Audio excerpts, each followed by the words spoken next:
Big பாஸ்கெட்டில் இன்றைக்கி ப்ரெஸ்டீஜோட sandwich maker போட்டிருந்தோம். அதோட அன்பாக்சிங் தான் இப்போ பார்க்க போகிறோம். ஒரு ரிவ்யூ அப்படின்னு பார்க்குறோம். ஒரு ப்ரெட்டு பட்டர் போட்டிருந்தோம். இப்போ மெயினாக இந்த ப்ரெஸ்டீஜோட சாண்ட்விச் மேக்கர் வந்து மற்ற ஆப்லலாம் வந்து 1400 1450 இருந்தது.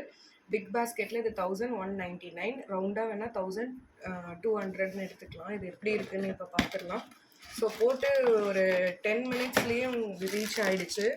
ஸோ இதோட ரிவ்யூஸ் எல்லாமே நல்லா இருந்தது. கஸ்டமர் ரிவ்யூஸ் தான். பேக்கிங்கும் நல்லா டைட்டாக இருக்குது எடுக்கிறதுக்கு.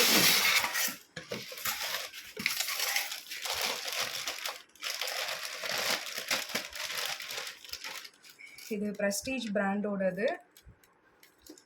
டோஸ்டரும் நல்லா இந்த இது ஹைட்டாக இருக்குது, அதனால் ஒயரும் டேமேஜ் ஆகாது. உள்ளே எப்படி இருக்குது, இது வந்து நம்ம டபுள் இந்த மாதிரி பிரெட் ஸ்லைஸ் இருந்ததுன்னா நார்மல் பிரெட் ஸ்லைஸில் 2 சாண்ட்விச் நம்ம பண்ணிக்க முடியும். குவாலிட்டி ஓகே, ப்ராடக்ட்டும் சூப்பராக இருக்குது. அந்த மெட்டீரியல் பார்த்தீங்கன்னா பிளாஸ்டிக் நல்லா டியூரபிளாக திக்காக இருக்குது. நீங்கள் சாண்ட்விச் மேக்கர் வாங்கணும்னு நினச்சிங்கன்னா பிக் பாஸ்கெட்டில் ட்ரை பண்ணலாம். தேங்க்யூ.